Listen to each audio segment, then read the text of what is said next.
Welcome to the Unhinged. Unhinged. Unhinged. The Unhinged Potty. Welcome to the Unhinged Potty. This is your host, Rasi, and this week we are spilling the tea on sustainability, dissecting its gendered burdens, corporate greenwashing, and digging into why the ultra-rich need to take responsibility for trashing the planet. This turned out to be a much longer discussion than we anticipated, but oh so insightful. So we will be covering this in 6 bite-sized parts. And my expert guest to lead this discussion is my neighbor, John. Hi, John. Howdy, neighbor. This is going to be fun. The way I found John was after he moved in, and a couple of weeks later, he popped on my TikTok with like amazing content. And I was like, the smile seems familiar because I had only spoken to you for like 2 minutes by then. And I don't remember faces that quickly. But your smile stuck with me for some reason. And I'm like, surely. And I was kind of sure that your name is John because that was a quick introduction in between moves and getting housework done. Then I found you again and I confirmed and I was like, yes. And you know what confirmed for me? I saw in your video the background that looks really similar to mine because our houses are identical. That's how I made the connection. This was so funny. And then I found out that John is an interesting person, a very interesting person. Can you tell us more what you do, John? Sure. And I think what actually happened is you sort of banged on my kitchen window when I was in my robe saying, John, it's you. And that's the rest is history. So it's great to be here, upstairs neighbor. How do I describe my background? I suppose the formal way is a sustainability author, consultant, and speaker. I'm an accidental sort of social media influencer, even though that makes me feel really gross saying. But my background really is in sort of sustainability, public policy, and a lot of that, as I'm sure we'll get into, has been spent in a few different interesting places around the world, which I think, not to pat myself on the back, gives me a unique perspective on what it means to build a sustainable future. Pat away.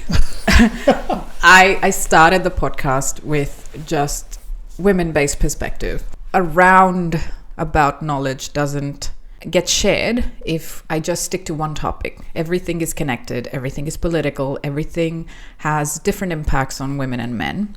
Everything is driven differently based on who you interact with and who you talk to. So as always, we'll run this in parts.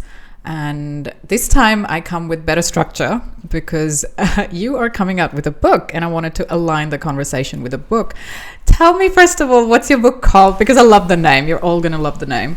So my book that I have coming out towards the end of this year, so 2025, is called Eat the Rich, Exposing the Not So Ethical Behavior of the 1%. It is my third book. I don't know why I keep going on this roller coaster ride, but really excited to share some of their very unethical stories, like things that are just mind-boggling. This is like elite level tea, honestly. That's what it is. Yes. You know what they do? And you all go into corporate jargon and then explain how awful they are. So this is bitching, but more elite. So I like that. It's ethical bitching. I like ethical that. Bitching, yes. Much needed bitching. You said you had 2 more books before this. Yes. So my first book came out in 2020. It's called Sustainability for the Rest of Us, Your No Bullshit 5-Point Plan for Saving the Planet. Oh, that's so a very practical guidebook. I don't really dictate to people what they should and shouldn't do. I think that's a personal journey, but I try to get people thinking a little bit differently about what it means to save the planet and society. And then my second book, which came out in 2023, is called The Great Greenwashing, How Brands, Governments, and Influencers Are Lying to You. So very much a deep dive into greenwashing. And I think the Eat the Rich book that's coming out later this year is sort of a tack-on of some of the stuff I talked about in The Great Greenwashing that I really didn't get to dive into too much. I talked a lot about corporations and state-sponsored greenwashing, so from governments, but I really wanted to dig into individual personalities, celebrities, and the billionaire class. people with more influence. Absolutely. And more money. Oh, more money. Yes. Yes. That is a short period to have come out writing 3 books in. And I have a 4th one coming out next year as well. So What? I'm currently writing 2 books at the same time. That is so cool. That is so cool. I know writing books is not easy. No, because not at all. you lose chain and you lose perspective sometimes midway, and you're like, oh my god, I don't know if I have enough. So this is very impressive. I think the name so far, Eat the Rich, is killing it. Thank you. It's more catchy, and Yeah. it's more with the times, and it's using the phrase that everybody's using. So that's the right moment to insert and plug your book Absolutely. into the conversation. That's amazing. I know a few people would think this is not a conversation where I should try and make the points gendered, where I should lead the direction of the conversation to be gendered. But sadly, you cannot separate that when you're talking about political things and social awareness things and impact on the society and world and behavior patterns. Gender does always play a role. Maybe not in the typical sense where I'll pit one against the other, but the level of consciousness, the level of engagement definitely seems to be different. So in your understanding and in your experience so far, because you've had a fair bit of experience in the field, do you think that sustainability has indeed become a gendered burden? Why is it that women are overwhelmingly the ones who buy ethical products and do the recycling, and they lead the local actions, and they also tend to absorb more guilt? Is that my observation, or has that been your experience and your observation too?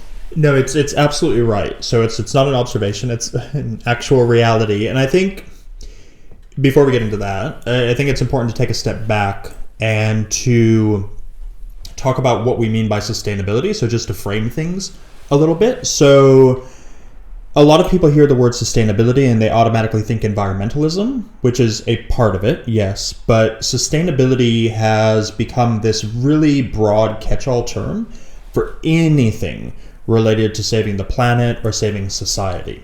So again, that environmental side is important. It gets the lion's share of the PR. We know about it. We've been talking about it for a long time, since the 60s at least. But the part where I spend most of my time as a professional in the field is really on this social element. So that is a lot of workers' rights, labor rights, gender equity and equality. But there's also an entire governance side of sustainability too, that's kind of the more boring academic side of things. So the strategy behind it, the communications, and how we keep mostly businesses, but also governments and individuals accountable. So it's really broad sustainability. It's not just hugging the trees and saving the polar bears. So that's an important distinction. Again, my role within this has always been sort of on that social side. So I started my career at the United Nations, and a lot of my work there was working on gender equity issues. So I was, again, not patting myself on the back, I was part of the team that passed the UN's, thank you, the UN's first resolution against sexual exploitation and abuse of women in peacekeeping operations. So very, very gender-based in that respect. And then my 10 years in China, most of my work there was in and out of more factories than I care to remember, but building worker betterment programs primarily geared towards female workers. So all of that to say that absolutely gender plays a massive issue in sustainability, in building a better future, because women are half the population, so of course they play a big part in it. But certainly there are very unique particular issues that are relevant to women, especially if we start to talk about women in the developing world, that need to be addressed if we're ever going to really be building a better society and a better planet. Now, when it comes to consumerism, which is, you're getting back to your question, the guilt that a lot of corporations place, and undue guilt, happens to women who are the primary consumers in a lot of respects, of whether that's a fast-moving consumer good or just household consumption in general, where women tend to be the, let's be honest, the ones that are doing the shopping for the house and the management of the house. So the pressure is then put on them. But as I'm sure we'll get into, individuals should not be feeling that pressure. The pressure should be placed elsewhere in terms of who is going to be building a better future for everybody. And that's what I was talking to you about earlier. Why is it my mental burden and conscious burden alone as to, for example, what period products do I use? I know sanitary napkins go in the landfill and it's a huge issue. They're not biodegradable. So it is now somehow on me and my pocket to buy something more expensive because it is biodegradable, or buy something that I'm not going to be comfortably using just because I want to save the planet. why is it just on me? But meanwhile, the corporations can go ahead and be responsible for massive oil slicks, be responsible for massive deforestation and everything. Mass consumerism is designed to be driven towards women. And when women do end up succumbing to that pressure and consume, because you leave them no other option sometimes, then you switch the conversation and talk about how they should be conscious of the environment and how their basic necessities are somehow killing the planet. How? Yeah, the way I look at things, so there's kind of three big groups or segments of, let's call them people, that are individuals that can help to build a better future, right? So you have the individuals, us, people, individual consumers, and we've really been at the forefront of the movement since the start in the 1960s, right? So it's always been about bottom-up people power, save the planet, you can do this, rah, rah, rah.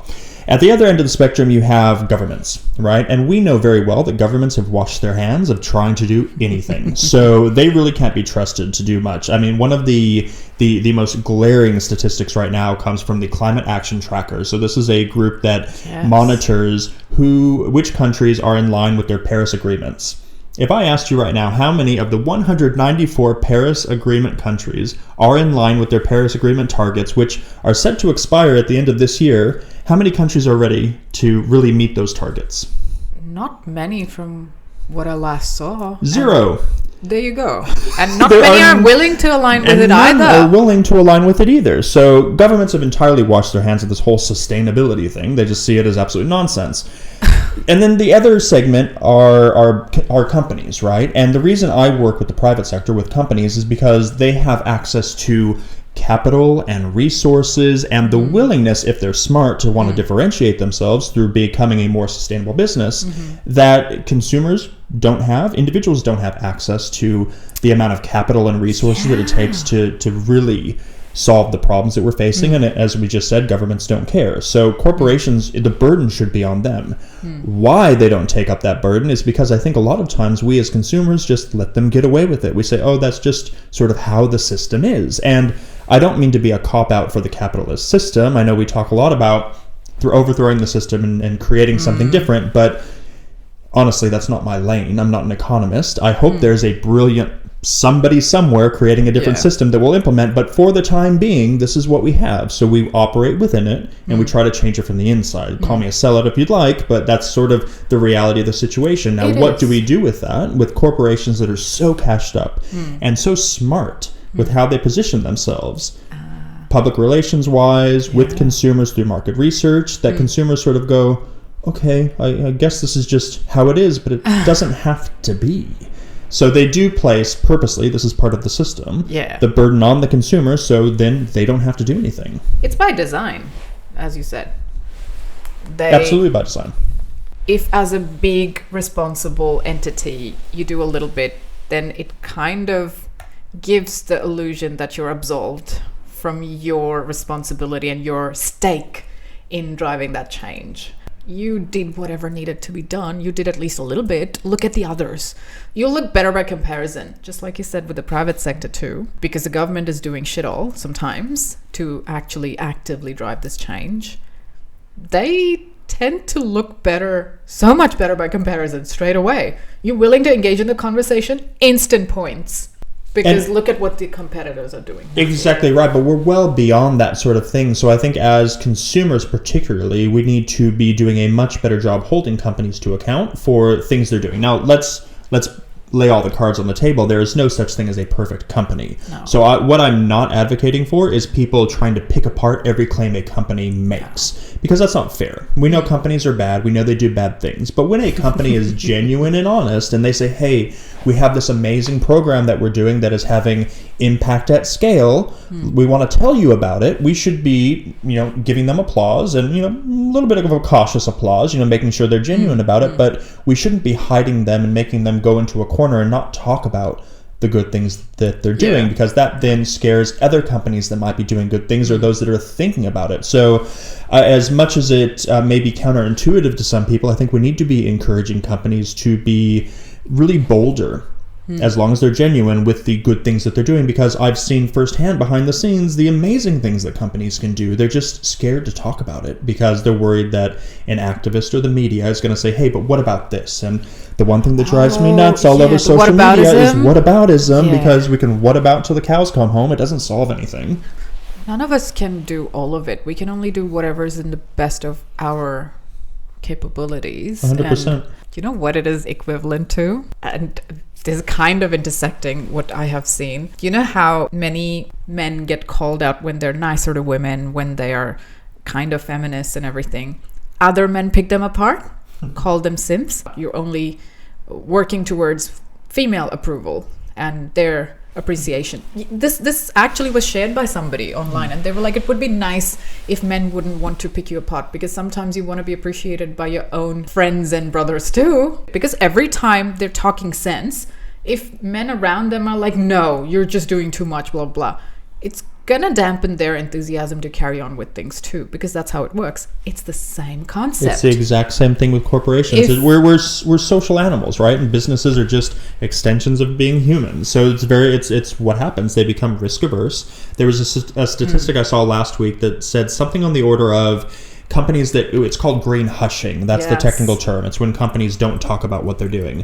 They lose something on the order of $150 million a year in lost opportunities, whether that's from new consumers or what other opportunities there may be on offer, just because they haven't talked about a program that they're already doing that's actually a net positive for the planet and society. So it does nobody any favors. And like you mentioned, it sort of gets people to hide back in the corner and not talk about things that they should be talking about anyways. So if we encourage, then it's going to encourage other people to take more initiative and actually drive it and make noise about it. So it's going to be a good positive cycle of appreciation, effort, reward, and so on. That's exactly right. And to your original question of sort of what do we do as consumers, I think that's a big power play that we have, is to encourage that, because that then starts to break down the system of consumers saying, oh, well, corporations, that's just how they are, because no, that's not how they need to be.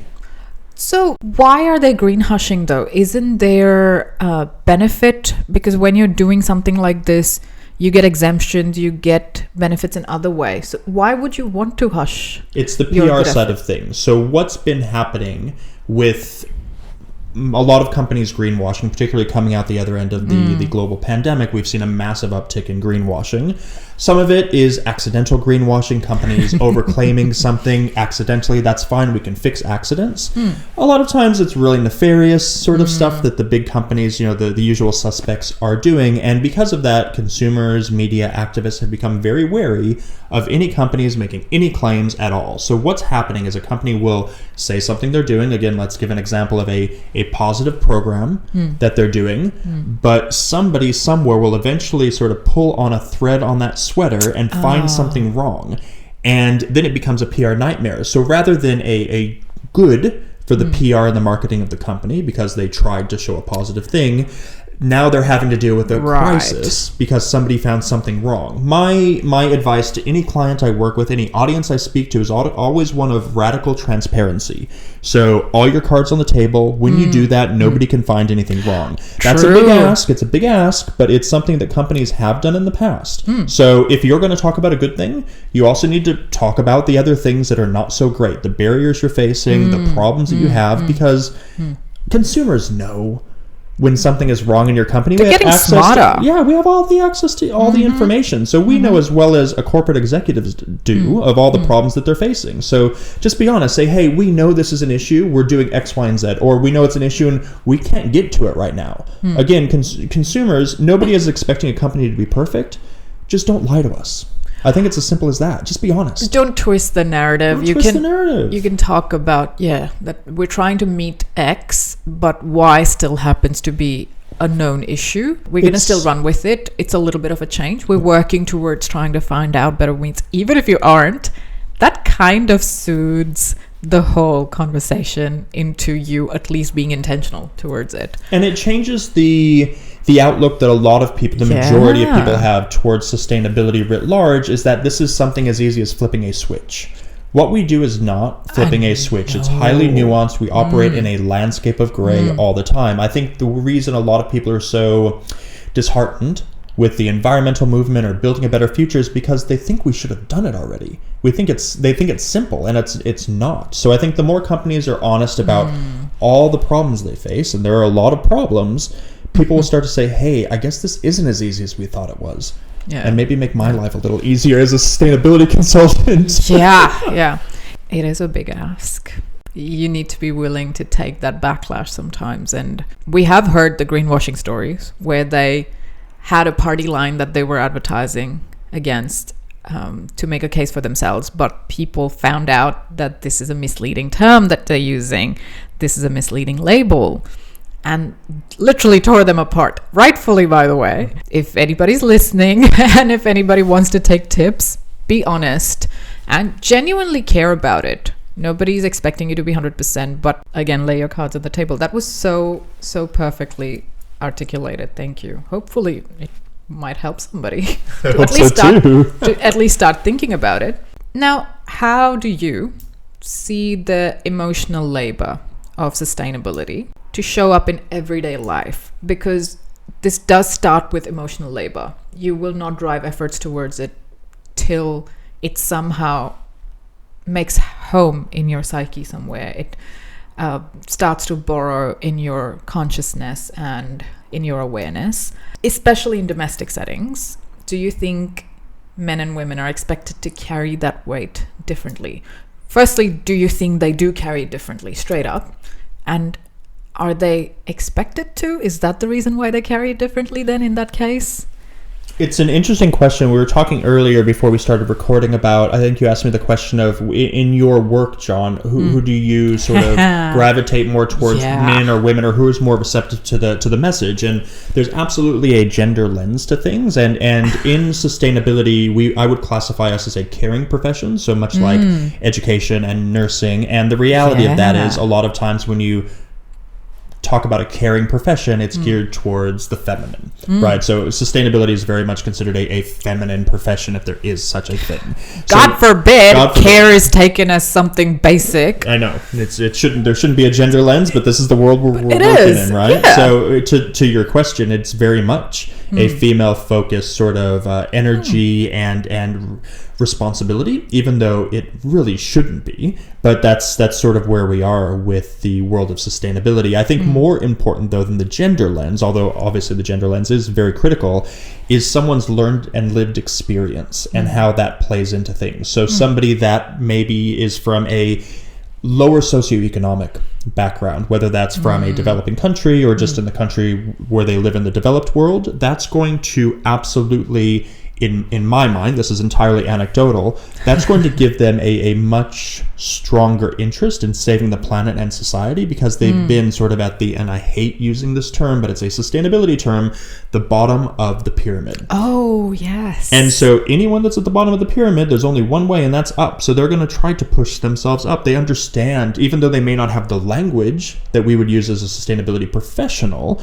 they're going to have that sense of caring and bettering. And I know there's scientific evidence to this that I don't have on hand, of people that don't have as much tend to care about society more than those that have everything, the 1% that maybe are stuck a little bit in their silos and their bubbles, and they don't care so much about everybody that's underneath them. So just out of entirely, just upbringing, people tend to be more caring and from that want to build a more sustainable future. So there's the gender lens, the socioeconomic lens, and again, the learned experience lens. You don't have to have lived in a low socioeconomic background as an upbringing, but maybe you were on assignment somewhere in the developing world and you saw it firsthand. Something along those lines. So lived experience plays into it as well. That's all for part 1. We've begun unpacking the broad world of sustainability and its surprising gender dynamics. Join us next time as we dive deeper into why women often carry the biggest eco burden. And that was the Unhinged Potty episode for today. I hope you enjoyed. Reach out to us at the Unhinged Potty on our socials. Give me your feedback, suggestions. Tell me what you would like me to talk about next. Until then, bye. The Unhinged Potty.